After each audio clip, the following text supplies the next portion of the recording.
ॐ अज्ञानतिमिरान्धस्य ज्ञानञ्जनशलाकया चक्षुरुन्मिलितं येन तस्मै श्रीगुरुवे नमः। भगवते वासुदेवाय ॐ नमो भगवते वासुदेवाय ॐ नमो भगवते वासुदेवाय। तो श्रीमद् भागवत में हम लोग चैप्टर 9 पे स्टार्ट करेंगे और उसका एक आध श्लोक करने का प्रयास करेंगे। चैप्टर 9 है भगवान कृष्ण की उपस्थिति में भीष्म देव का देह त्याग। यदि आपको याद हो तो लास्ट अध्याय में हमने सुना था कि किस प्रकार से कुंती महारानी ने भगवान को रोका, भगवान की प्रेयर करी, भगवान जाने की तैयारी में थे, तभी युधिष्ठिर महाराज ने भगवान को प्रेम से रोक लिया और साथ साथ अपने दुख को व्यक्त किया। और वो दुख था कि वो सोच रहे थे कि संसार में ये जो युद्ध हुआ था महाभारत का, इसमें जितने भी 18 अक्षौणी सेना मारी गई थी, 64 करोड़ लोग मारे गए थे, इसके जिम्मेदार वो स्वयं हैं। और इस दुख से वो ऊपर नहीं उठ पा रहे थे। भगवान के समझाए जाने पर भी, बड़े बड़े लोगों द्वारा समझाए जाने पर भी, तब भगवान ने उनको भीष्म, क्योंकि हमने सुना कि भगवान को भीष्म देव की ग्लोरी को स्थापित करना था और इसलिए भीष्म देव ने मरने से पहले, देह त्यागने से पहले युधिष्ठिर महाराज को ज्ञान दिया, जिसके बारे में हम सुनेंगे। तो भगवान कृष्ण की उपस्थिति में भीष्म देव का देह त्याग। ओम नमो भगवते वासुदेवाय, ओम नमो भगवते वासुदेवाय, ओम नमो भगवते वासुदेवाय। सुता उवाच इति भीत प्रजादोहता सर्वधर्म विवित्सया तथा विनशयं प्रागत यत्र देव वत अपतता। सुत गोस्वामी ने कहा, कुरुक्षेत्र के युद्ध स्थल में इतने सारे लोगों का वध करने के कारण घबराए हुए महाराज युधिष्ठिर स्थल पर गए जहां नरसंहार हुआ था। वहां पर भीष्मदेव मरणासन्न होकर शरशैया पर लेटे थे। अभी हम लोग भगवद गीता को जब हम डिस्कस कर रहे थे तो हमने ये सुना था कि किस प्रकार से संसार में हर पद पर एक विपदा है। देखिए, कई सारे संसार के लोग हैं जो कि अमर होने का प्रयास कर रहे हैं। वो कोशिश कर रहे हैं कि हम अमर हो जाएं, मरने से बच जाएं तो सारी समस्या सॉल्व हो जाए। नहीं, ऐसा नहीं है। भीष्मदेव उनमें से हैं जिनको इच्छा मृत्यु का वरदान अवेलेबल था। इच्छा मृत्यु की अपनी इच्छा के अनुसार मर सकते हैं। और देखिए, एक ऐसा व्यक्ति जो इच्छा मृत्यु जिसको प्राप्त है, उस व्यक्ति का अंत कैसा हो रहा है, ये समझने का प्रयास कीजिए। वो व्यक्ति जो है एक बहुत बड़े कुरुक्षेत्र में हजारों लाशों, लाखों करोड़ों लाखों लाशों के बीच में बाणों के बिस्तर पर लेटा हुआ है। तो इससे समझना ये होगा कि अगर हम लॉन्ग लाइफ भी चाह रहे हैं, वो भी हमारी समस्याओं का सॉल्यूशन नहीं है। इस जगत में जब तक रहेंगे तब तक कोई ना कोई समस्या रहेगी। तो वहां पर हम देख रहे हैं कि भीष्मदेव मरणासन्न है लेकिन मर नहीं पा रहे हैं क्योंकि उनकी इच्छा है। अब दूसरा पहलू यह है कि यही भीष्म पितामह महाजन भी हैं, भगवान के बहुत बड़े भक्त भी हैं, इसलिए इनकी मृत्यु इतनी साधारण नहीं हो सकती। एक भक्त की मृत्यु ग्लोरियस होती है, कई बार हमें नहीं दिखती है, लेकिन अंत समय में उस भक्त के हृदय में क्या भगवान की चिंतन है, भगवान ने उसको दर्शन दिए या नहीं दिए तो उसी को मालूम है। लेकिन यहाँ पर हम डायरेक्टली देख सकते हैं कि कैसे भीष्मदेव एक ग्लोरियस मृत्यु को प्राप्त करेंगे क्योंकि भगवान स्वयं उनके सामने आएंगे। तो सीन इस तरह से है कि युधिष्ठिर महाराज जो है कुरुक्षेत्र में पहुँच गए हैं भगवान के साथ, और वहां पर भीष्मदेव मरणासन्न है और शैया पर लेटे। तदा ते भ्रातर सर्वे सदैश्चैव स्वर्णभूषिते अन्वगच्छन् रथैर्विप्रा व्यास धौम्यादयस्तथा। उस समय उनके सारे भाई स्वर्णाभूषणों से सजे हुए उच्च कोटि के घोड़ों द्वारा खींचे जाने वाले सुंदर रथों पर उनके पीछे पीछे चल रहे थे। उनके सारे भाई साथ साथ में आए, यानी कि साथ पांडव लोग भी आए और कई सारे बड़े सीनियर लोग आए। उनके साथ व्यासदेव और धौम्य जैसे ऋषि तथा अन्य लोग भी थे। ध्यान रखिए, क्यों इतने सारे लोग थे? क्योंकि एक वैष्णव का जन्म और एक वैष्णव का मरण दोनों ही दिव्य है। एक महान वैष्णव संसार को छोड़ के जा रहा है, इसलिए व्यासदेव जैसे व्यक्ति और न जाने कितने विद्वान लोग वहां पर उपस्थित थे उनका अंतिम समय में देखने के लिए। हाँ, वैष्णव का जैसा मैंने बताया, इट्स अ ग्लोरियस थिंग। जब वैष्णव संसार को छोड़ के जाते हैं तो वो भी एक शुभ घड़ी है, जब वो संसार में आते हैं तो वो भी एक शुभ घड़ी है। इसलिए यहाँ पर भगवान स्वयं, व्यासदेव और न जाने कितने महान लोग वहाँ पर थे। भगवान अपि विप्रेशे रथेन सघनंजय सह तैवर्ये रोचत नृपे कुबेर इव गुह्यके। ये ब्रह्म ऋषि भगवान श्री कृष्ण भी अर्जुन के साथ रथ पर सवार होकर पीछे पीछे चले आ रहे थे। इस प्रकार राजा युधिष्ठिर अत्यंत राजसी प्रतीत हो रहे थे, मानो कुबेर अपने साथियों से घिरा हुआ हो। तो सब लोग बड़े ऐश्वर्य के साथ आ रहे थे और भीष्मदेव के पास में पहुंच रहे थे। फिर क्या होता है, दिष्ट्वा निपतितं भूमौ दिवश्च्युत मिवामरम प्रणेमु पांडवा भीष्मम सानुगः सह चक्रिणा। आकाश से आ गिरे देवता ने के समान उन्हें भीष्म देव को भूमि पर लेटे देखकर पांडव सम्राट युधिष्ठिर ने अपने छोटे भाइयों तथा भगवान कृष्ण समेत उन्हें प्रणाम किया।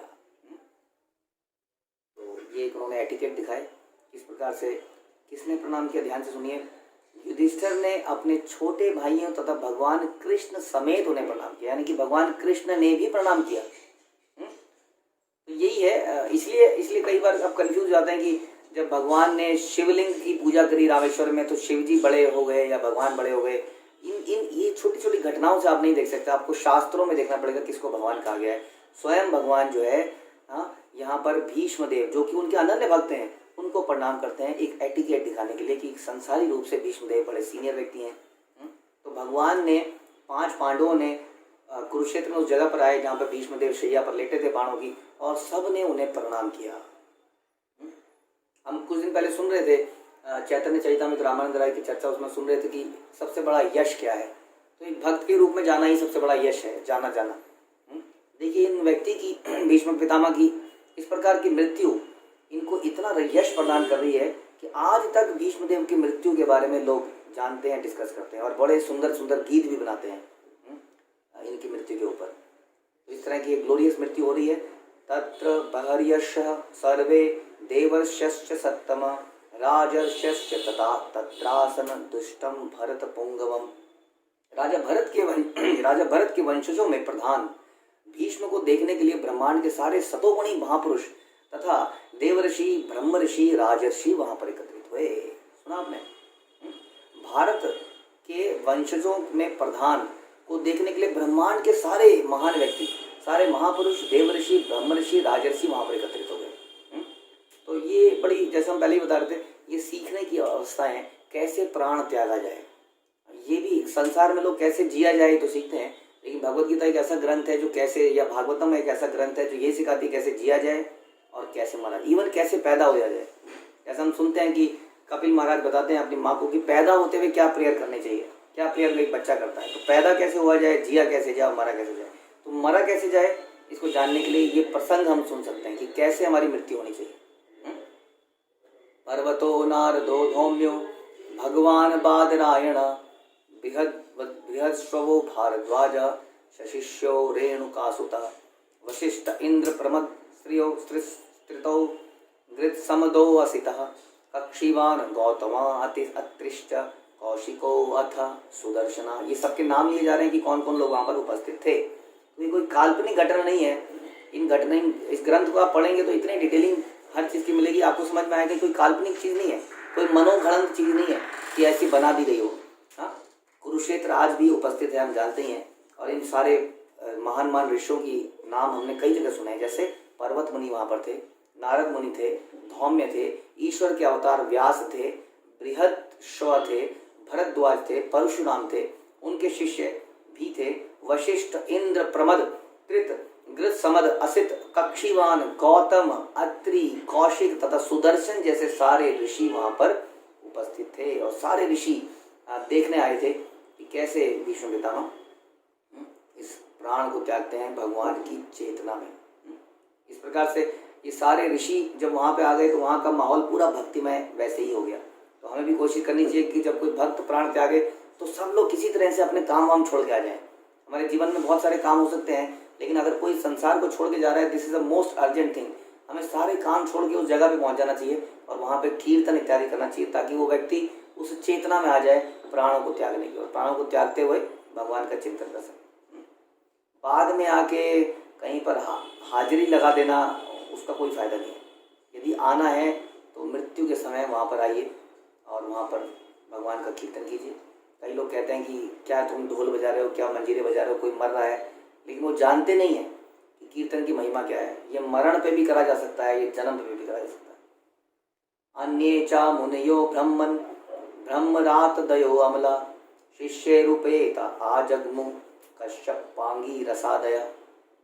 तथा सुखदेव गोस्वामी एवं अन्य पवित्र आत्माएं भी थी। सुखदेव गोस्वामी भी थे, पवित्र आत्माएं थी, कश्यप मुनि थे, अंगिरस थे इत्यादि अपने अपने शिष्यों के साथ सब लोग वहां पर पहुंचे थे। यानी लोगों का, इतने महान लोग आ रहे हैं। फिर तान समेतान महाभागानुपलभ्य वसुत्तमः पूजयामास धर्मज्ञो देशकाल विभागवित्। 8 वसुओं में सर्वश्रेष्ठ भीष्मदेव। आप जानते हैं कि 8 वसु हैं, उनमें से एक भीष्मदेव हैं। इस प्रकार से कुछ इन्होंने गड़बड़ कर दी थी, कुछ गायें चुराने की कोशिश करी थी वशिष्ठ जी की, तो उसमें इनको श्राप मिल गया था, इस कारण से इनके जीवन इस तरह से गया। तो 8 वसुओं में सर्वश्रेष्ठ भीष्मदेव ने वहां पर एकत्र हुए समस्त महान तथा शक्ति संपन्न ऋषियों का स्वागत किया। देखिए, एक व्यक्ति मर रहा है, मरते हुए व्यक्ति की क्या मेंटल स्टेट होती है, और एक तो मर रहा है और एक ऐसा व्यक्ति है जिसके पूरे शरीर में सुइयां नहीं चुभ रही हैं, तीर आर पार हो चुके हैं, आर पार। प्राण क्यों नहीं जा रहे हैं? क्योंकि इच्छा मृत्यु है, लेकिन कितना पेन होगा उस वक्त। ऐसे में भी वो अपने एटिकेट्स को नहीं भूले। कई बार हम बहुत एक्साइटेड होते हैं, बहुत दुखी होते हैं, तो वैष्णव को, गुरु को प्रणाम करना भूल जाते हैं, उनको ग्रीट करना भूल जाते हैं, जैसा इंद्र के साथ हुआ था। तो हर अवस्था में हमें ध्यान रखना चाहिए कि हम अपने वैष्णव एटिकेट को ना भूल जाएं, चाहे हम कितने भी कष्ट में क्यों ना हो। तो फायदा क्या है जीवन का यदि वो भक्तों के सामने झुकना ना सीखे। इसलिए हमें हमेशा कोशिश करनी चाहिए कि जो भी वैष्णव एटिकेट्स हैं, वैष्णव रीति रिवाज हैं, उनको पालन किया जाए हर अवस्था में। हमें हर अवस्था में वैष्णव को सम्मान देना ही चाहिए। यहाँ पर भीष्मदेव अपने एग्जाम्पल से दिखा रहे हैं कि वो बाणों की शैया में लेटे हैं, फिर भी वो वैष्णव का स्वागत कर रहे हैं। तो उन्होंने सबका स्वागत किया किसी तरीके से, हालांकि हाथ पैर तो बंधे हुए हैं, किसी तरह से मुंह से हल्का सा सर झुका के कैसे भी करके उन्होंने सबका स्वागत किया, क्योंकि भीष्मदेव को देश तथा काल के अनुसार समस्त धार्मिक नियमों की भली भांति जानकारी थी। कई बार हम कष्ट में होते हैं तो हम भगवान को भूल जाते हैं, या हम रिबेलियस हो जाते हैं, विद्रोही। मेरे साथ ऐसा हो रहा है, बस बहुत हुआ। मुझे हमेशा डांट पड़ती है। किसी व्यक्ति का मूड बहुत खराब हो, उसको बहुत डांट पड़ी हो, तो कई बार हमने देखा है कि गुरु भी सामने आते हैं तो थोड़ा सा नाराजगी दिखाते हुए इधर उधर जाते हैं। भीष्मदेव के तो पूरे शरीर को भेदा जा चुका है। उसके बाद भी ये नहीं कह रहे भगवान मैं तो आपका भक्त था, मैं तो 12 महाजन में से एक महाजन हूँ। 12 महाजन में से एक महाजन का ये हश्र है। देखिए, उसका पूरा शरीर छलनी है, इसलिए आप कहेंगे ये कैसी कृपा है? कृपा यही है कि इतना छलनी होने के बाद भी उनकी चेतना इतनी दिव्य है कि वो फिर भी प्रणाम कर रहे हैं, सबका स्वागत कर रहे हैं। ये ग्लोरी है भीष्मदेव। ये हमें सीखना है कि जीवन में कितना भी नेगेटिव क्यों ना हो जाए, हम अपनी चेतना को नेगेटिव ना करें। हम हमेशा अपनी फिलॉसफी पे सटिक रहें, अपने भक्तों के प्रति सरेंडर्ड रहें, चाहे हमारे जीवन में कितना भी कष्ट क्यों ना जाए। क्योंकि भीष्मदेव ये सारे नियमों को जानते थे, इसलिए इतनी दुखद अवस्था में भी वो क्या करते हैं, वो बड़े हृदय से प्रणाम करते हैं। इस प्रकार से अब आगे की कथा हम आगे सुनेंगे अगले सत्र में कि क्या इनकी आपस में डिस्कशन होती है, भीष्मदेव क्या ज्ञान देते हैं। ये बड़ा महत्वपूर्ण है। ये इस ज्ञान को कई लोग इसको रेफर करते हैं कि क्या ज्ञान दिया गया, और फिर हम देखेंगे कैसे प्राण त्यागे जाए। भीष्मदेव कितने सुंदर तरीके से भगवान की ग्लोरी करते हैं। पहले युधिष्ठिर महाराज को समझाएंगे, और युधिष्ठिर महाराज को समझाने के बाद भगवान की ग्लोरी करेंगे, और ग्लोरी करते, भगवान का गुणगान करते करते करते शरीर को त्याग देंगे। श्रीमद् भागवतम कैंटो पहला अध्याय 9 और श्लोक संख्या 11। हमने सुना था कि किस प्रकार से महाराज युधिष्ठिर बड़े परेशान थे, और वो ये सोच रहे थे कि युद्ध में जितने भी लोग मारे गए उनके कारण वो हैं, और वो बड़े विचलित थे। हमने सुना था कि किस प्रकार से लगभग 64 करोड़ लोग मारे गए थोड़े से दिनों में, और इन सब का दोषी युधिष्ठिर महाराज खुद को समझ रहे थे। और हमने ये भी सुना कि किस प्रकार से ये भगवान की एक योजना थी ताकि युधिष्ठिर महाराज भीष्म पितामह के पास जा पाए। हमने सुना कि भीष्म पितामह बहुत कष्ट में थे, बाणों की शैया में थे, लेकिन वो उन वेलकम करते हैं, भगवान कृष्ण को प्रणाम करते हैं, और भीष्म पितामह भगवान की पूजा करते हैं, जिस भी हालत में वो थे पूजा करने का प्रयास करते हैं। और इस प्रकार से वो अपना प्रवचन शुरू करते हैं युधिष्ठिर महाराज को। तो भीष्म पितामह क्या कहते हैं, आइए सुनिए। पांडुपुत्रानुपासीनान् प्रश्रयः प्रेम गतान् अभ्याचष्ट अनुरागः आश्रय अंधीभूतेन चक्षुषा। पास ही महाराज पांडु के सारे पुत्र शांत बैठे थे और मरणासन्न पितामह के प्रेम से अभिभूत थे। यानी कि हमने सुना था कि वहाँ पे बहुत महान लोग आए थे। भीष्म एक महान भक्त थे, उनकी संसार से विदाई को देखने के लिए, और पांडु भी साथ में बैठे थे। और ये जब भीष्म पितामह इसको देखते हैं कि मेरे ये पोते यहाँ पर बैठे हैं, तो वो भाव में आते हैं और भाव में उन्हें बधाई देते हैं, कॉन्ग्रेचुलेट करते हैं। कॉन्ग्रेचुलेट करते हुए उनके नेत्रों में आनंद के अश्रु थे और वो प्रेम और स्नेह से आप्लावित हो गए। हाँ, भीष्म पितामह के अंदर स्नेह था, क्योंकि वो जानते थे कि पांडु हमेशा से धर्म के साथ रहे, और इसकी फिर भी उनके साथ अनेक कष्ट आए उनके जीवन में, उनकी माता के जीवन में, उनके जीवन में अनेक कष्ट आए। वो एक एलिजिबल थे राजा बनने के लिए, हर तरीके से योग्यता से भी, और इस उससे भी कि उनके पिता ही राजा थे, पांडु ही राजा थे, तो उस नज़र से भी वही राजा बनने के लिए योग्य थे, लेकिन उन्हें राज्य नहीं मिला। और अब उन्होंने देखा कि ये पांडु फिर से राज्य गद्दी को अपनाएंगे, तो बड़े वो प्रसन्न थे, हाँ, भीष्म पितामह। और तो उन्होंने उनको बधाई दी कि अब आपने फाइनली अपने जो आपको हासिल हो जाना चाहिए था वो आपको हासिल होता है। हाँ, so congratulate and take up this new role. Bhishmadev ने कहा, अहो कष्ट महो अन्यायम यत यूयम धर्मनंदन जीवितुम न अहर्थ क्लिष्टम विप्रधर्म अच्युत आश्रय। भीष्मदेव ने कहा, ओह, तुम लोगों ने साक्षात धर्म के पुत्र होते हुए भी कितनी यातनाएं तथा कितना अन्याय सहा है। उन कष्टों के अंतर्गत तुम सबको जीवित रहने की आशा न थी, फिर भी ब्राह्मणों, ईश्वर और धर्म ने तुम्हारी रक्षा करी। तो युधिष्ठिर को यहाँ से एक तरह से एक इंस्ट्रक्शन, एक प्रवचन देने का प्रयास कर रहे हैं कि तुम्हारे जीवन में कम कष्ट नहीं आए युधिष्ठिर महाराज। ये मत सोचो कि तुमने ये युद्ध मजाक में लड़ लिया, कोई ऐसी सिचुएशन नहीं थी, इस युद्ध को अवॉइड किया जा सकता था, ऐसा बिल्कुल नहीं था। तो धीरे धीरे याद दिला रहे हैं कि तुम्हारा जीवन बड़ा कष्ट में गया है, हाँ, कितनी यातनाएं, कितना अन्याय तुमने सहा है, और तुम्हें जीवित रहने की, बिल्कुल उन्हें जहर दे के, उन्हें जला के, हर तरीके से उन्हें मारने की प्रयास करा जा चुका था, है ना। तो उन कष्टों के अंतर्गत तुम सबको जीवित रहने की आशा नहीं थी, फिर भी तुम बच गए। क्यों बच गए? क्योंकि ब्राह्मणों ने, ईश्वर ने और धर्म ने तुम्हारी रक्षा करी। ये तीन चीज़ें बड़े इंपॉर्टेंट है हमारे जीवन में, ईश्वर, धर्म, ब्राह्मण। यहाँ पे प्रभुपाद इसके बारे में बताते हैं फर्दर कि जब कोई मनुष्य भगवान की इच्छा के साथ पूर्ण तालमेल बनाए रखता है, हाँ, प्रमाणिक ब्राह्मणों और वैष्णवों द्वारा निर्देशित होता है और धार्मिक सिद्धांतों का दृढ़ता से पालन करता है, तब उसका कभी निराश नहीं हो, भले ही कितनी ही विपरीत परिस्थितियां क्यों ना आए, कितनी विषम परिस्थितियां क्यों ना जाए। यानी कि जब कोई व्यक्ति क्या करता है, जब वो प्रमाणिक ब्राह्मणों और वैष्णवों द्वारा निर्देशित होता है, उसके जीवन में यानी कि गुरु होते हैं, कुछ उसके अंदर, कुछ उसके साथ उसके कुछ वैष्णव, इक्वल वैष्णव होते हैं, कुछ सीनियर वैष्णव हैं, गुरु हैं, कुछ इक्वल वैष्णव हैं, जो कि उसको निर्देश देते रहते हैं। यदि वो इस तरह निर्देशित रहता है और धार्मिक सिद्धांतों का दृढ़ता से पालन करता है कि जो सही है वही करेंगे। कई बार सही काम करने में कुछ समस्या हो जाती है कि नहीं, है कि नहीं। हम कुछ सही करने लगते हैं तो हमें लगता है यार यह तो बड़ा डिफिकल्ट है, कैसे किया जाए।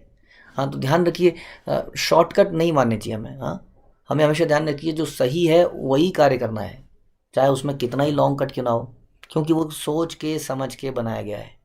यदि हम इस तरह से शॉर्टकट मारेंगे, इंस्ट्रक्शन को एज इट इज़ फॉलो नहीं करेंगे, तो हमें आगे जाके बड़ा नुकसान होगा, जिसका पता हमें बाद में चलेगा। इसलिए कहा जाता है कि कभी भी स्पिरिचुअल जगत में कभी भी आपका एक्सप्लॉयटेशन नहीं किया जा सकता। इस बात को हमेशा ध्यान रखना चाहिए। कई बार हमें बहुत सारी सर्विसेज मिल जाती हैं या कुछ हो जाता है हमारे साथ, हमें लगता है कि हमारा एक्सप्लॉयटेशन हो रहा है। याद रखिए, यदि आप सेवा में लगे हैं वैष्णव की, गुरु की आज्ञा के अनुसार, गुरु आपको आज्ञा दे रहे हैं कुछ करने का, और यदि आपको गलत भी लग रहा है तो भी उसको करना ही उचित है, यही यहाँ पे बताया जा रहा है। उसमें कभी शोषण नहीं है, क्योंकि हम अल्टीमेटली सारे कार्य भगवान की प्रसन्नता के लिए कर रहे हैं। यदि कोई कार्य मुझे दिया जा रहा है और किसी को नहीं दिया जा रहा है, किसी को कम कार्य दिया जा रहा है, उसको बचाया जा रहा है, फिर भी आप ही का फायदा होगा। तो ये हमें सोचना पड़ेगा। इसलिए यहाँ पे बता रहे हैं, कई बार परिस्थितियाँ विषम लगेंगी, ऐसा लगेगा नहीं इसको नहीं करना चाहिए, नहीं अब नहीं, अब और नहीं। ये बताया जा रहा है, परिस्थितियाँ बड़ी विषम लगेंगी, फिर भी उसकी रक्षा होगी, क्योंकि उसकी रक्षा कौन करेंगे? यहाँ बता रहे हैं कि स्वयं धर्म, ईश्वर, ब्राह्मण उसकी रक्षा करेंगे, अपने आशीर्वाद से उनकी रक्षा करेंगे। जैसे ही पांडवों के साथ हुआ, ऐसा लगा कि अरे बेचारा इन्हीं को राजा बनना था, जैसे कि हमारा बच्चा है उसको कुछ मिलना चाहिए था, उसको कुछ नहीं मिला, तो अरे मेरे बच्चे को ये मिलना चाहिए था। हाँ, ऐसा नहीं चलेगा, अब मैं भी अपने बच्चे को सिखाएंगे, हम भी अपने बच्चे को सिखाएंगे कि कैसे तुझे लड़ना है, how you have to fight, है ना। पांडवों के साथ एग्जैक्टली ऐसा ही हुआ, लेकिन कुंती महारानी ने कभी उनको ये शिक्षा नहीं दी। आप सुनते हैं ध्रुव महाराज के केस में भी, ध्रुव महाराज की रक्षा स्वयं भगवान ने, ब्राह्मण ने, धर्म ने करी।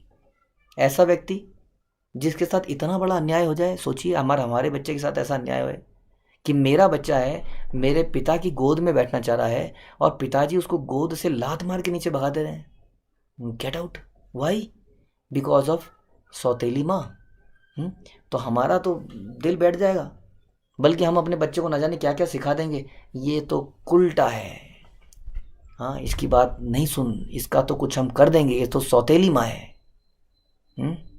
लेकिन हम सुनते हैं शास्त्र में कि सुनीति अपने बच्चे को कुछ भी नेगेटिव नहीं बोलती है उसकी माँ के बारे में, सौतेली माँ के बारे में, अपने बाप के बारे में।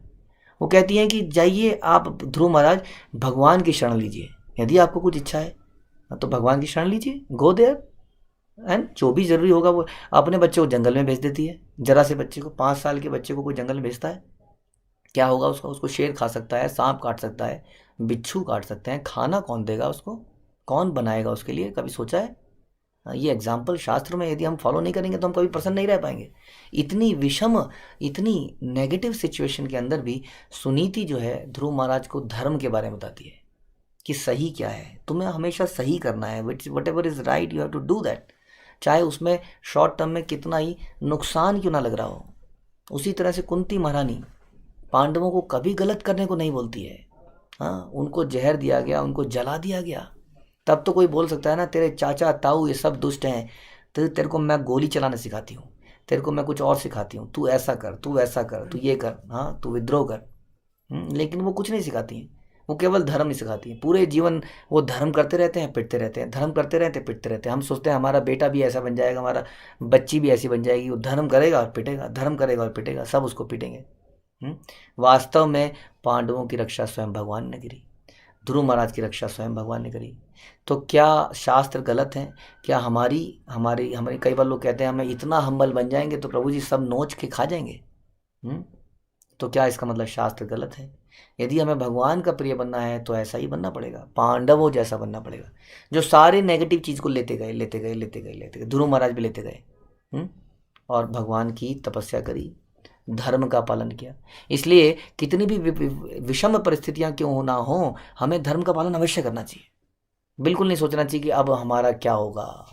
ध्यान रखिए, ऐसे बहुत सारे एग्जाम्पल हैं। हमने अपनी लाइफ में कई बार कुछ ऐसी चीज़ें करने की कोशिश करी, लेकिन रोक दिया गया, कुछ ऐसी परिस्थितियां हुई कि नेगेटिव चीज़ें करी गई, लेकिन हम धर्म का पालन करते रहे, चुपचाप अपना काम करते रहे, ये समझ के कि ये भगवान की कृपा है, और ऐसे करते करते उस रास्ते से निकल गए। अल्टीमेटली धर्म, भगवान और ब्राह्मण गुरु हमारी रक्षा करते हैं, ऐसा इसमें बताया गया। वेरी इंपॉर्टेंट श्लोक। उसके बाद तो ये किसने बोला? ये बोला भीष्म देव ने कि अल्टीमेटली धर्म रक्षा करता है। देखो तुम्हारे सामने आज ये साबित होता है। संस्थिते अति रथे पांडव पृथा बाल प्रजावधु युष्मत कृते बहून क्लेशान प्राप्ता तोकवती मुहु। जहाँ तक मेरी पुत्रवधी वधु कुंती का संबंध है, मैं तो महान सेनापति पांडु की मृत्यु होने पर अनेक सारे बच्चों के साथ विधवा हो गई, और इसके कारण उसने घोर कष्ट सहन किए। और अब जब तुम लोग बड़े हो गए हो तो तुम्हारे कर्मों के कारण काफ़ी कष्ट उठा रही है। यानी कि उसका पूरा जीवन कष्ट में गया, कुंती महारानी का पूरा ही जीवन कष्ट में गया। और अभी थोड़े दिन पहले आपने कुंती महारानी की प्रेयर सुनी, जिसमें वो केवल भगवान की ग्लोरिफिकेशन कर रही है कि भगवान आपने सब कुछ किया, जिसका पूरा जीवन में कुछ मिला ही ना हो। कई बार आदमी फ्रस्ट्रेट हो जाता है, मुझे मिला क्या जीवन में, यहाँ से नेगेटिव, वहाँ से नेगेटिव। लेकिन कुंती महारानी के जीवन में ऐसा इतना कुछ हुआ, इतना कुछ हुआ। पति मर गया, बच्चों को मारने की कोशिश करी गई। वो बेचारी अकेली लेडी है जो बच्चों को पाल रही है, और उसके बच्चों को मारने का प्रयास किया जा रहा है, उनसे राज्य से निकाल दिया जा रहा है। 14 साल के लिए बाहर चलाओ, गेट आउट। और अज्ञात वर्ष भी 13 ईयर्स, और उसके बाद उसमें अज्ञात वर्ष उसके अंदर ही था। तो उसके अंदर तुम्हें you should not be visible. अगर आप विजिबल होंगे तो क्या होगा? ये फिर से एक्सटेंड कर दिया जाएगा। सोचिए कितना बड़ा एक तरह से अन्याय लगता है, टोटल अन्याय। लेकिन वो आराम से रही कि ये भगवान की कृपा है। तो इसलिए वो बता रहे हैं कि कुंती महारानी के जीवन के बारे में बता रहे हैं कि कैसे उनका जीवन बीता। और उसके आगे बताते हैं, सर्वम काल कृतम मन्ये भवताम च यत् अप्रियम सहपाल यत वशे लोक वायो एवा घन आवली। मेरे विचार से यह सब प्रबल काल के कारण हुआ है, जिसके वशीभूत होकर हर कोई व्यक्ति प्रत्येक लोक में मारा मारा फिरता है। फिर जिस प्रकार वायु द्वारा बादल इधर उधर जाए जाते हैं। यानी कि आपने सुना है गीता में भी भगवान कहते हैं कालोस्मि। काल यहाँ पे किसको बताया जा रहा है? आप कह सकते हैं एक तरह से रिएक्शन, एक्शन एंड रिएक्शन। देखिए, दो तरह का काल होता है हमारे जीवन में, एक तो एक्शन एंड रिएक्शन, एक भगवान की डायरेक्ट इंटरवेंशन। दो तरीके से हमारे जीवन में कुछ होता है, या तो हमारे कर्मों का फल होता है या भगवान का हस्तक्षेप होता है। जो भगवान के महानतम भक्त हैं उनके जीवन में भगवान खुद ही हस्तक्षेप करके कुछ करते हैं, जिसका भी एग्जाम्पल मैं आपको आगे दूंगा अगले श्लोक में। तो इस प्रकार से काल के कारण कोई काल को अवॉइड नहीं कर सकता।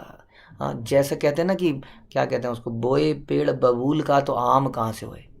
जब बचपन में हमने कई साल पहले बबूल का बीज पेड़ में घर के आगे बो दिया था, तो अब जो है कांटे ही कांटे दिख रहे हैं। हाँ, तो कैसे? यही होगा ना, जो हमने बोया था वही तो होगा, राइट। तो इसीलिए जो भी, यानी कि ये जो भी हम करते हैं उसका रिएक्शन हमारे जीवन में ज़रूर आता है। तो कभी भी ऐसा समय नहीं आएगा कि हम इससे बच पाएंगे। यानी कि काल is such a strong thing, काल से कोई नहीं बच पाता है। हमारे एक्शन के रिएक्शन हमारे जीवन में ज़रूर ज़रूर ज़रूर आएंगे, इसलिए इसके लिए कुछ नहीं कर सकते हम। इसलिए अगले श्लोक बोलते हैं, यत्र धर्म सुतो राजा गदा पार्णि विक्रोधरा कृष्ण स्त्री गांडीवम चापम सुहृत कृष्ण तथ विपत। ओह, अपरिहार्य काल का प्रभाव कितना आश्चर्यजनक होता है। यह अपरिवर्तनीय है। यानी कि हमारे जो भाग्य है, जो हमने बनाया है अपने कर्मों के आधार पर, वो अपरिवर्तनीय है, उसको चेंज नहीं कर सकते हम। चेंज करने का प्रोसेस है, वो कुछ अलग है, बट अदरवाइज ये अपरिवर्तनीय है। अन्यथा धर्मराज के पुत्र युधिष्ठिर गदाधारी भीम गांडीव अस्त्र धारण करने वाले बलशाली महान धनुर्धर अर्जुन एवं सबके ऊपर पांडवों के प्रत्यक्ष हितैषी कृष्ण के होते हुए भी इनके जीवन में ये विपत्ति कैसे आ गई?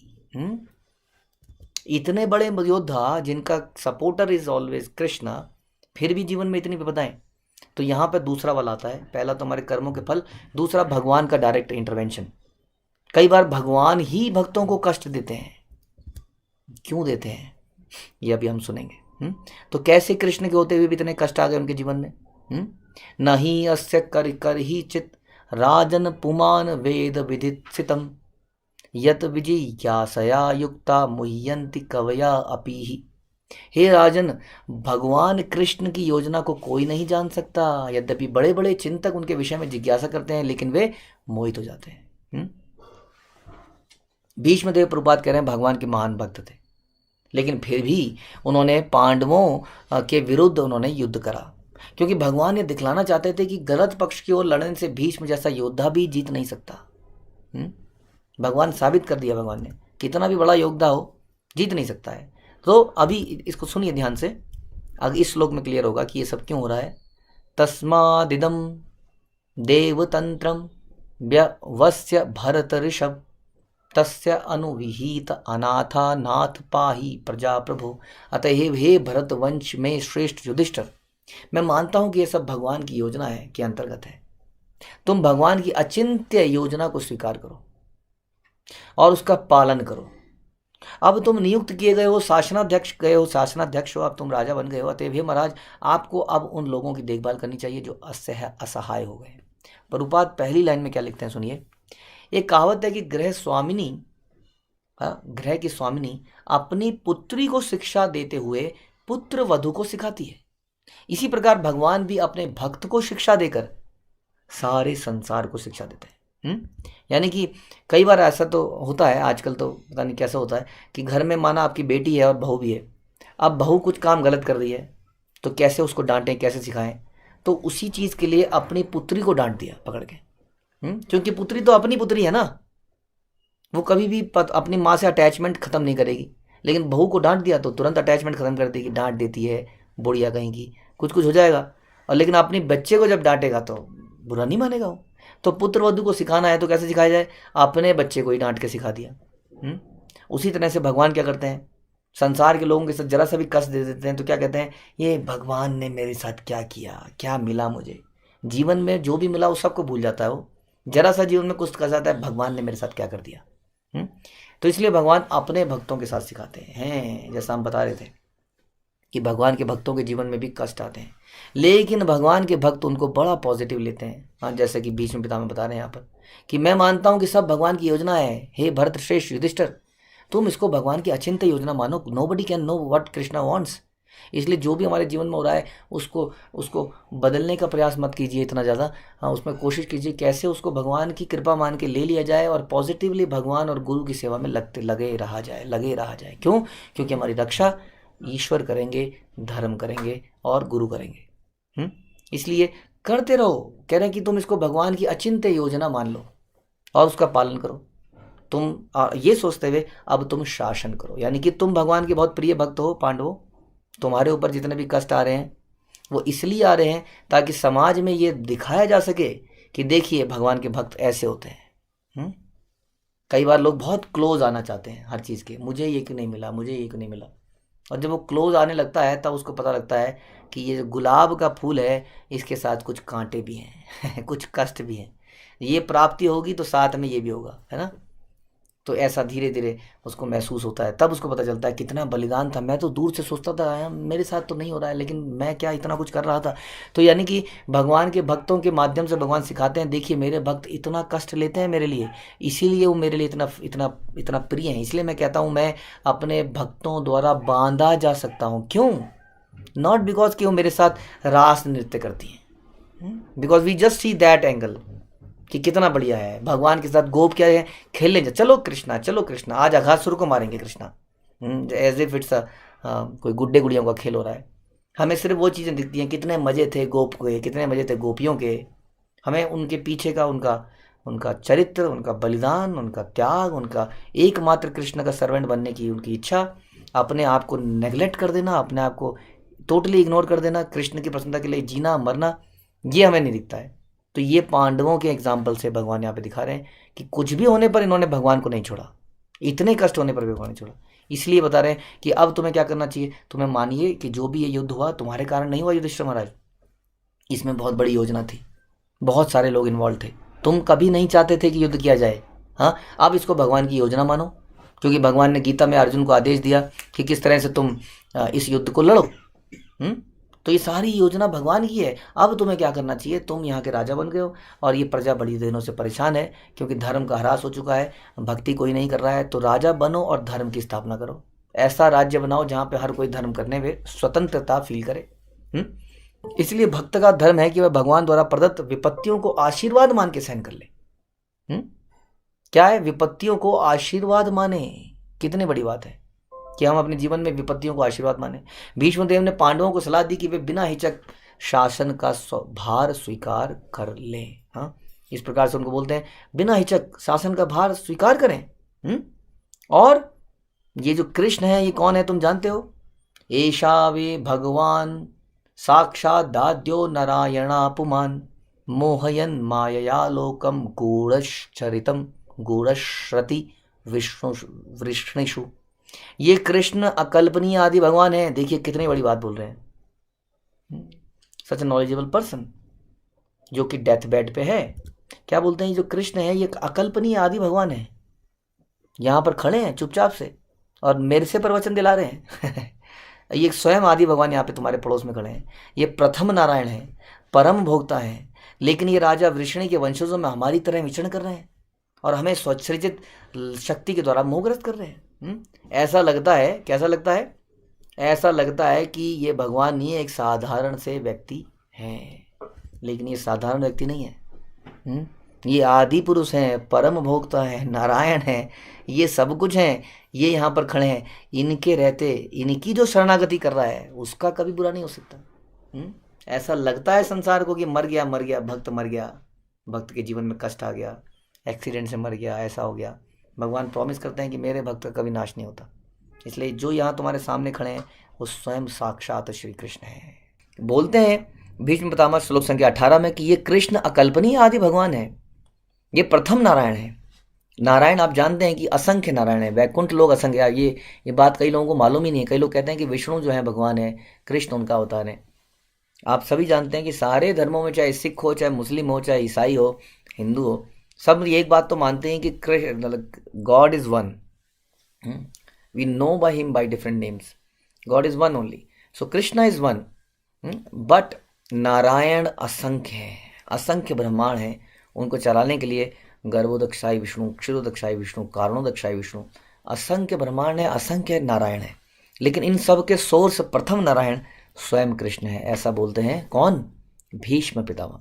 ये श्री कृष्ण अकल्पनीय आदि भगवान, ये प्रथम नारायण है, इसलिए प्रथम भोक्ता है। लेकिन ये राजा वृषणी के वंशों, ये हमारे बीच में वृषणी वंश में आ गए और हमारे बीच में ऐसे चल रहे हैं जैसे कोई साधारण मनुष्य चल रहा हो, और हमें मोहित करे बैठे हैं, हम पहचान ही नहीं पा रहे इनको। इसलिए भीष्म पितामह ने एक बहुत बड़ा रहस्य, हालांकि ये रहस्य पांडवों को तो मालूम ही था, लेकिन फिर भी उसको उजागर किया। शिला प्रभुपाद बताते हैं तात्पर्य में कि शंकराचार्य भी जो निर्विशेषवादी थे वो तक कृष्ण को जानते थे कि कृष्ण ही भगवान है। हाँ, उन्होंने भगवत गीता के अपने भाष्य के प्रारंभ में ही कहा है कि भगवान नारायण भौतिक सृष्टि से परे हैं। इस प्रकार से स्वयं शंकराचार्य ने भी इसको स्थापित किया। उसके बाद जो भगवान के एक्सटेंशंस के बारे में शिला प्रभुपाद बताते हैं इसके परपट में कि भगवान श्री कृष्ण का प्रथम विस्तार बलदेव के रूप में होता है, और बलदेव अनेक रूपों में जैसे कि संकर्षण, प्रद्युम्न, अनिरुद्ध और वासुदेव बनते हैं। नारायण, पुरुष, राम, नरसिंह में विस्तार करते हैं। तो ये सारे विस्तार बलदेव के विस्तार हैं। ये सारे विस्तार विष्णु तत्व माने जाते हैं, और कृष्ण इन संपूर्ण अंशों के आदि स्रोत हैं। He Krishna is the originator, original, जिसमें से कि सारे निकलते हैं। अतएव वे प्रत्यक्ष भगवान है, भौतिक जगत के सृष्टा है, नारायण रूप में विख्यात समस्त वैकुंठ ग्रहों के अधिष्ठाता है। अतएव मनुष्यों के बीच में उनका विचरण करना एक प्रकार का मोह है। हमें illusion, basically we have become illusion. भगवान के एक साधारण मनुष्य के रूप में चलते फिरते देखने के कारण ये उनका एक एक्टिंग है, ये उनका एक ड्रामा है। व्हेनेवर ही वांट्स, तब वो तृणावत को मार देते हैं, अघासुर को मार देते हैं, गोवर्धन को उठा लेते हैं, उसके बाद में दही चुराने लगते हैं, जैसे कि साधारण व्यक्ति दही चुराता है। उनकी माँ उनको बांधने की कोशिश करती है तो रोने लगते हैं, डर के मारे भागते हैं बच के। तो पल में साधारण व्यक्ति बन जाते हैं और पल में ऐसे अद्भुत कर्म कर देते हैं। इसलिए ये हमें मोहित करते हैं, पांडवों को बता रहे। अतः भगवत गीता में भगवान कहते हैं कि मूर्ख लोग उनकी गतिविधियों को नहीं समझ पाते, केवल भक्त ही समझ पाते हैं। हाँ, मूर्ख लोग नहीं समझ पाते, उन्हें साधारण मनुष्य समझते हैं और कहते हैं कि वो तो द्वापर में आए थे। कितनी बार डिस्कस हो चुका है कि युगा साइकिल एक कंटिन्यूस साइकिल है। भगवान द्वापर में क्या आए थे? भगवान तो कहते हैं कि मैं हर युग में आता हूँ, युगा यदा यदा ही धर्मस्य, ये सबने सुना है। कृष्ण के रूप में जब वो आते हैं, ऐसा बताया गया, हमने पहले भी बताया गया आपको कि किस प्रकार से इस मनवंतर के, छठे मनवंतर के, उसके 28वें जो युगा साइकिल है उसके अंदर वो स्वयं आते हैं। अब बताइए, ऐसा तो कितनी बार हो चुका है, कितनी बार हो चुका है। इसलिए ये भगवान के अवतरण होने का समय है। ऐसा नहीं है भगवान पैदा हुए, हाँ, लेकिन सामान्य व्यक्ति इसको समझ नहीं पाते, लेकिन भीष्म पितामह जानते हैं। अस्यानुभावम भगवान वेद गुह्यतम शिवा, देवर्षि नारद साक्षात भगवान कपिलो नृपा। श्लोक संख्या 19 कि हे राजन, युधिष्ठिर महाराज को कह रहे हैं, शिवजी, देवर्षि नारद तथा भगवान के अवतार कपिल, ये सभी प्रत्यक्ष संपर्क द्वारा भगवान की महिमा के विषय में अत्यंत गोपनीय जानकारी रखते हैं। प्रभुपाद बताते हैं तात्पर्य में कि सामान्य रूप से भगवान के 12 महाजन कहलाए जाते हैं। ये महाजन मतलब दे आर ऑथोराइज्ड पीपल, जिनको भगवान की जानकारी, ऐसा कहते हैं ना कि इतनी ऑथोराइज यूनिवर्सिटीज़ हैं जो आपको ये डिग्री दे सकती हैं, बाकी सारी इनवैलिड है। तो यहाँ बता रहे हैं मुख्य रूप से 12 महाजन, भागवत में इनका उल्लेख आता है। इनके नाम है ब्रह्मा, नारद, शिव, कुमारगण, कपिल, मनु, प्रहलाद, भीष्म, जनक, शुकदेव गोस्वामी, बलि महाराज और यमराज। ये 12 इनमें से भीष्मदेव एक हैं जो ये चर्चा कर रहे हैं। लेकिन भीष्मदेव केवल इन मुख्य 3 अपनी चर्चा तो नहीं कर रहे हैं क्योंकि खुद ही महाजन है, लेकिन बता रहे हैं कि हे राजन, शिवजी जो इन 12 में से एक हैं, देवर्षि नारद 12 में से एक हैं, भगवान के अवतार कपिल जो कि इन 12 में से एक है, ये भगवान के बारे में गोपनीय जानकारी रखते हैं। वास्तव में ये गोपनीय जानकारी, ये 12 महाजन गोपनीय जानकारी किस प्रकार रख पाते हैं? क्योंकि भगवान को इन एंड आउट जानते हैं, भगवान को हृदय को जानते हैं। क्यों? क्योंकि भगवान इनसे बहुत प्रेम करते हैं, और जिनसे हम बहुत प्रेम करते हैं उनको अपने हृदय की बातें खोल के रख देते हैं। इस प्रकार भगवान भी इनसे प्रेम करते हैं, ये तो प्रेम करते ही हैं। इस प्रकार से ये भगवान के विषय में सब कुछ जानते हैं।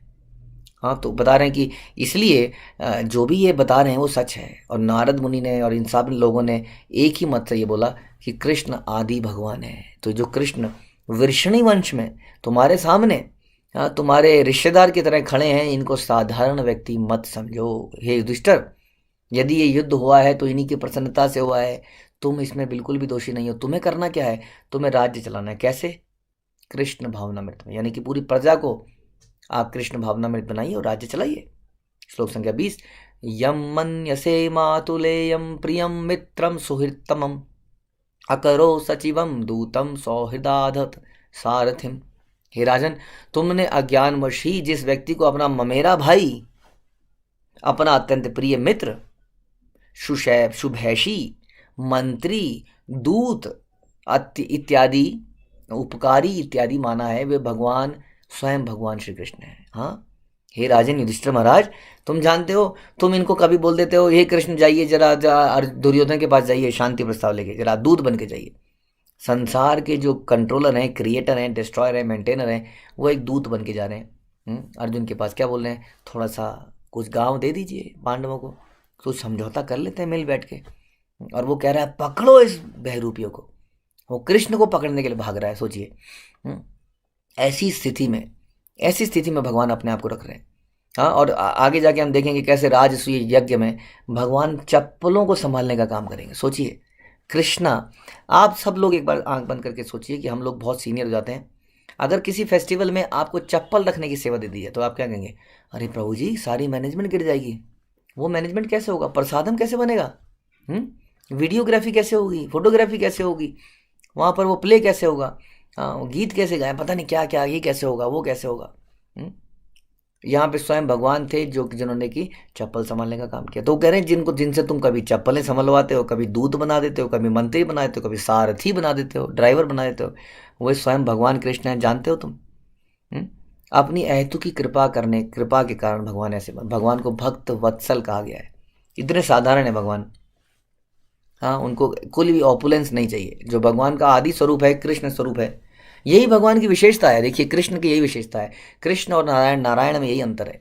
नारायण हमेशा ऑपुलेंस में रहते हैं because he has to maintain lot of things. Vishnu को बहुत सारी चीज़ मेंटेन करनी है, एक डेकोरम में ही मेंटेन करना है, देवताओं को मैनेज करना है। देवता आप जानते हैं, देवता पल पल में विचलित हो जाते हैं। उनके सामने जरा सा भी थोड़ी सख्ती कम कर दी गई तो एकदम से विचलित हो जाएंगे। इसलिए थोड़ा डेकोरम मेंटेन करने के लिए बॉस को थोड़ा बॉस की तरह रहना पड़ता है। लेकिन कृष्ण जब अपने धाम में रहते हैं तो वहाँ तो केवल शुद्ध भक्ति रहते हैं। वहाँ देवता थोड़ी रहते हैं भगवान के धाम में। देवताओं के अंदर तो इच्छाएं हैं। भगवान के शुद्ध धाम में शुद्ध भक्त रहते हैं जिनकी कोई भी इच्छा नहीं है, जिनकी एकमात्र इच्छा भगवान को प्रसन्न करने की है। इसलिए भगवान भी वहाँ खुल के रहते हैं। समझ रहे हैं आप बात को? किसी ऐसे व्यक्ति के सामने खुल के रहा जाए ना, तो व्यक्ति आपसे कई अनरीजनेबल डिमांड करने लगता है, बदतमीजी करने लगता है, क्योंकि वो खुद ही अशुद्ध है। इसलिए ऐसे छिछोरे लोगों के सामने कई बार थोड़ा डेकोरम बनाए रखने के लिए सख्ती से पेश करना पड़ता है ना। हम देखते हैं कि एक माँ है जो बड़ी साधारण सी अपने घर में स्कूल में जाती है अगर पढ़ाने के लिए, तो उसको सख्ती रहे, चुप, कैमरा ऑन करो। तो हमें ऐसा बनना पड़ता है। यदि ऐसा नहीं बननेंगे तो क्या करेंगे? वो सर पे चढ़ जाएंगे, राइट। लेकिन जब वही माँ अपने घर में जाती है, वहाँ पे पता है कि माहौल ही डिफरेंट है। There is a great attachment, great love and respect. School में वो रिस्पेक्ट आपको धीरे धीरे लेनी पड़ती है, घर में अपने आप ही अटैचमेंट है, लव है। तो इसी तरह से भगवान जब अपने घर में रहते हैं तो अपने स्वाभाविक स्थिति में रहते हैं। इसलिए वो अपने भक्तों के साथ ऐसा रिश्ता करते हैं कि उनके मित्र बन जाते हैं, ड्राइवर बन जाते हैं, दूत बन जाते हैं। It's all in love. अपने पद को त्याग देते हैं। उन्हें सामान्य पुरुष के रूप में सोचना सबसे बड़ी मूर्खता होगी। फिर भी हमें याद रखना चाहिए कि वो पूर्ण पुरुषोत्तम भगवान है। ऐसा युधिष्ठिर महाराज को बताया जा रहा है कि although he is very close to you, ध्यान रखिए, लेकिन वो भगवान है, इसका भी ध्यान रखिए। इसलिए विचलित मत होइए। जो ज्ञान अर्जुन ने लिया वो आप भी लीजिए। सर्वात्मना समदृशो ही अद्वयस्य अनहंकृते तत्कृतं मति वेश्यम निर्वध्यस्य न क्वचिता। पूर्ण पुरुषोत्तम भगवान होने के कारण वे प्रत्येक के हृदय में विद्यमान है। आपको क्या लग रहा है? ये केवल साधारण सा व्यक्ति नहीं है। अरे भैया, ये सृष्टि के हर कण कण में व्याप्त है। ये कितनी साधारण तरीका से यहाँ पे खड़ा है। हाँ, इस कुरुक्षेत्र की भूमि पर जहाँ मेरी मृत्यु हो रही है, ये कितने साधारण व्यक्ति बन के खड़े हैं। जानते हो ये तुम्हारे हृदय में है, ये मेरे हृदय में है, ये हर जीव के हृदय में है। कितनी गुह्यतम बातें भीष्मदेव जानते हैं, क्योंकि भगवान के भक्त हैं। वे सबों पर समान रूप से दयालु हैं और भेदाभेद के मिथ्या अहंकार से सर्वथा मुक्त हैं। अतः वे जो कुछ करते हैं वह भौतिक उन्माद से मुक्त होता है।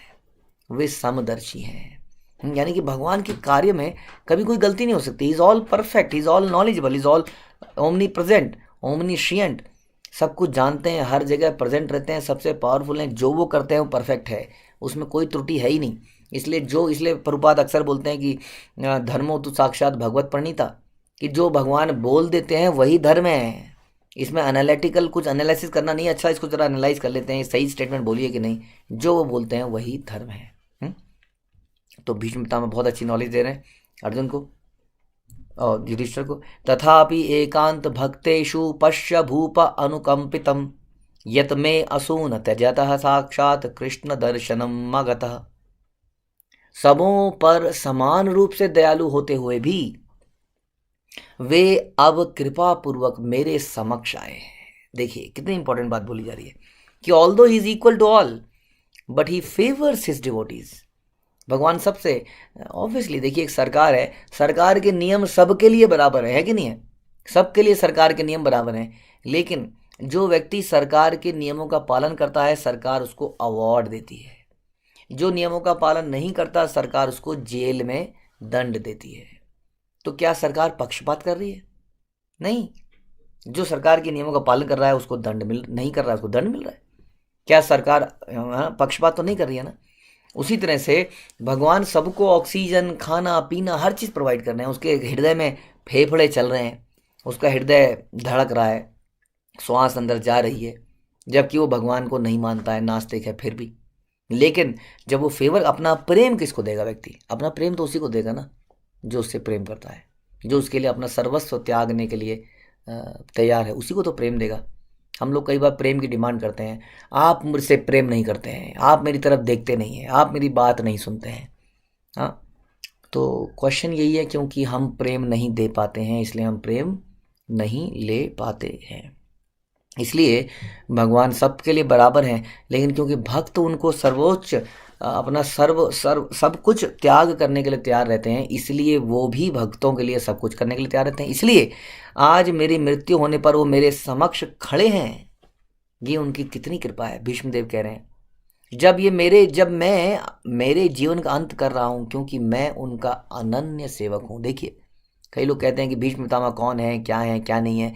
वो खुद ही बोल रहे हैं कि मैं उनका अनन्य सेवक हूँ। और हमने पिछले श्लोक में ही, पिछले एक दो हफ्ते पहले ही सुना था कि एक माता, एक सास अपनी बहू को सिखाने के लिए कई बार अपनी बेटी को डांटती है। हमने सुना था किस प्रकार से भगवान अपने ही भक्त को दंडित करते हैं संसार में कई चीज़ें सिखाने के लिए। जैसे परीक्षित महाराज को दंडित किया श्राप के द्वारा, लेकिन वो भी भगवान की लीला थी। परीक्षित की ग्लोरी को स्थापित करने के लिए, संसार में श्रीमद् भागवतम लाने के लिए। इसलिए भक्तों के जीवन में जो भी होता है, मैं पहले भी बोला था कि वो भगवान की इंटरवेंशन है। इसलिए भीष्मदेव एक महाजन है। यदि वो भगवान के समक्ष नहीं लड़े तो इसमें भी भगवान की ही कोई योजना है, ये समझना पड़ेगा, क्योंकि शास्त्र गलत नहीं हो सकते। इसलिए भीष्मदेव कह रहे हैं मैं उनका अनन्य सेवक हूँ। तो कोई कहेगा फिर अपोजिट साइड से क्यों लड़ रहे हो भाई? यही तो कृष्ण की लीला है। जब वो भक्त से लड़ना चाहते हैं वीर रस में, तो कौन लड़ेगा भगवान से? भगवान से लड़ने के लिए महान भक्त ही चाहिए, जैसे जय और विजय या यहाँ पर भीष्मदेव। तो मैं उनका अनन्य सेवक हूँ, मैं जीवन का अंत कर रहा हूँ। I am so lucky that Krishna is here standing before me. वो मेरे सामने खड़े हैं। और हमने अक्सर सुना है कि जीवन की सर्वोच्च अवस्था यही है कि कृष्ण का ध्यान करते हुए हमारी मृत्यु हो। देखिए यहाँ तो साक्षात कृष्ण खड़े हैं। क्या ध्यान करें, उनको देखते ही रहें बस। इस प्रकार से जब मृत्यु होती है, भक्त क्या करते हैं, एक भक्त के चारों तरफ भगवान की फोटोएं लगा देते हैं, कीर्तन चला देते हैं, कीर्तन जोर जोर से करते हैं, ताकि भक्त का स्मरण केवल भगवान में रहे जब वो प्राण को त्यागे। यही हमारा कर्तव्य बनता है। उस वक्त ज़्यादा मोह माया दिखा दी तो बेचारा हाय मेरा क्या होगा, मुझे छोड़ के कहाँ जा रहे हो। आई नो, एवरीबडी नोज कि बहुत पेन होता है वक्त के जाने पर, लेकिन हमारी कोशिश होनी चाहिए कि उसके सामने कृष्ण भावनामृत माहौल बनाया जाए। लेकिन भीष्म क्योंकि महाजन थे, जन नहीं थे, महाजन थे, इसलिए साक्षात भगवान ही उनके सामने आ जाते हैं। भक्त्यावेश्य मनो यस्मिन् वाचायन्नाम कीर्तयम् त्यजन कलेवरम योगी मुच्यते काम कर्म भी। वे पुरुषोत्तम भगवान जो एकाग्र भक्ति तथा चिंतन से एवं पवित्र नाम के कीर्तन से भक्तों के मन में प्रकट होते हैं। ध्यान से सुनिए, बड़ा इंपॉर्टेंट श्लोक है।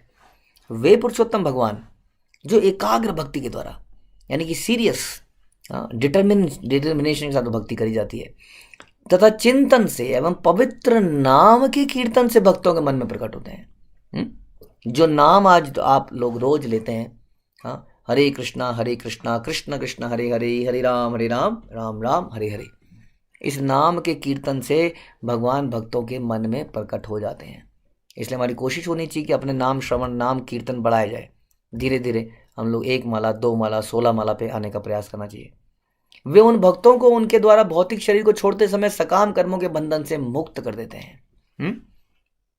सकाम कर्मों का बंधन यानी कि पुण्य कर्म, जैसा कि आजकल डिस्कस हो रहा है पुण्य कर्मों के बारे में। तो देखिए, जो विकर्म है उसका बंधन तो है ही, यानी कि जो शास्त्रों के अनुसार नहीं किए, पाप कर्म किए, नशा किया, मदिरा पान किया, या जो किया, पराई स्त्री से संबंध बनाए, इसका तो पाप है ही। इसके साथ साथ कौन सा पाप हो जाता है, कौन से रिएक्शन लगते हैं हमारे सकाम कर्मों के। लेकिन जो व्यक्ति भगवान की शरणागति करता है, उसने कितने भी पुराने जो पाप किए होते हैं, भगवान उसको मुक्त कर देते हैं। इस प्रकार यदि वो भगवान का स्मरण करता है, चिंतन करता है और हृदय और संसार को त्यागते हुए उनके बारे में सोचता है, उनका मेडिटेट करता है, ध्यान करता है, तो भगवान उसको सारे कर्मों यानी कि पॉजिटिव कर्मों से मुक्त कर देते हैं, नेगेटिव से मुक्त करते हैं। लेकिन उसके नहीं जो नाम के बल पे पाप करता है, वो सोचता है अच्छा ये तो बढ़िया है, तो मैं थोड़ा बहुत पाप करता रहता हूँ, बाद में खूब प्रेयर करूँगा और खूब प्रेयर करूँगा तो भगवान मुझे माफ़ कर ही देंगे। ऐसा नहीं है, ये नाम अपराध माना जाता है और ऐसे व्यक्ति की कभी गति नहीं होगी जो भगवान का नाम भी जप रहा है और जानते बूझते हुए भी पाप कर्म कर रहा है। ध्यान रखिए, बहुत बुरा समय बीतेगा। कभी ऐसा नहीं करना चाहिए हमें। हम क्योंकि भगवान को धोखा, हम दुनिया को धोखा दे सकते हैं लेकिन भगवान को धोखा नहीं दे सकते। इसलिए यहाँ बता रहे हैं कि भगवान बड़े दयालु हैं। वो भौतिक शरीर को छोड़ते समय सकाम कर्मों के बंधन से जीव को मुक्त कर देते हैं। और इस प्रकार से जीव भगवान के धाम में चला जाता है। सदैव देवो भगवान प्रतीक्षताम कलेवरम यावदिदम हिनोमयम प्रसन्न हासा ऋणलोचनोल्लास मुखोम भुजो ध्यान पतश्चतुर्भुजा। चतुर्भुज रूप उगते सूर्य की भांति अरुण नेत्रों तथा सुंदर रीति से सजाए मुस्कुराते कमल मुख वाले मेरे भगवान, आप उस क्षण तक यही मेरी प्रतीक्षा करें जब तक मैं अपना यह भौतिक शरीर छोड़ ना दूं। This is called perfect death. ऐसी चेतना लाने के लिए पूरे जीवन में कृष्ण भावना में बनना पड़ता है। ध्यान रखिए, ऐसी चेतना अचानक से नहीं आ सकती। ऐसी चेतना उसी के हृदय में आ सकती है जिसने पूरे जीवन में एकदम फोकस्ड होकर, सरेंडर्ड होकर भक्ति करी है। वरना हमारे जीवन में मृत्यु के समय बहुत सारे विचार आ जाते हैं, इसका क्या होगा, उसका क्या होगा, प्रॉपर्टी का क्या होगा, बच्चे का क्या होगा, पत्नी का क्या होगा, इसका क्या होगा, बहुत सारे चिंताएं सताती हैं। लेकिन ये क्या कह रहे हैं, ये कह रहे हैं हे मेरे भगवान, आपके नेत्र कैसे हैं, उगते सूर्य की भांति। उगता सूर्य देखा आपने, भगवान के नेत्रों में क्या होती है, लाली होती है हल्की सी। यदि आप देखेंगे भगवान इस्कॉन के मंदिरों में तो हल्की हल्की लाली लाली लाली सी होती है उनकी आंखों में। उगते सूर्य की भांति अरुण नेत्रों वाले सुंदर रीति से सजाए हुए, उन भगवान का मुख को सजाया जाता ना, कई सारे डिजाइन बनाए जाते हैं उनके मुख पे। मुस्कुराते कमल मुख वाले, आप कृपया उतनी देर रुक जाएं जितनी देर में मैं अपना शरीर छोड़ रहा हूँ। वैसे तो मैं आपको रोक नहीं सकता, you are the supreme controller, आपको कौन रोक सकता है, आपको कौन बांध सकता है। लेकिन ये मेरी प्रार्थना है कि आप मेरा ध्यान आप पे लगा रहे, आप यहीं पर रुके रहें थोड़ी देर, बस मैं शरीर छोड़ ही रहा हूँ। भीष्मदेव शरीर छोड़ने के लिए बड़े व्याकुल हैं। और जब एक भक्त हम जब बन जाते हैं तो मृत्यु बहुत ज़्यादा भयानक नहीं लगती, क्योंकि हमें लगता है कि बस ओ Krishna, very less time, I am just coming to meet you. ये प्राण छूटे और ये मैं आपके पास पहुंचा। तो भक्त को एक जैसे होता है ना, मैं अरे चलिए जी निकलना है, कल ट्रेन पकड़नी है, कल हमें अमृतसर निकलना है सवेरे, सब ओ फटाफट, कल हमें कश्मीर निकलना है, चलिए चलिए उठ जाते हैं, 2 बजे उठ जाते हैं, नहाते हैं धोते हैं। कहीं जाते हुए जैसे एक्साइटमेंट होती है, वैसी मृत्यु के समय एक भक्त के अंदर एक्साइटमेंट होने लगती है। नाउ मैंने पूरे जीवन में बहुत भगवान का प्रचार किया, प्रसार किया, अपने जीवन को कठोरता से जिया, now is the time that I will meet Krishna. तो इस तरह से वो कृष्ण को याद करते हैं और उनका स्मरण करते करते अपने प्राण त्याग देते हैं, जैसे भीष्मदेव त्यागेंगे और हम सब आगे सुनेंगे। ग्रंथराज श्रीमद् भागवतम की जय, श्रील प्रभुपाद की जय।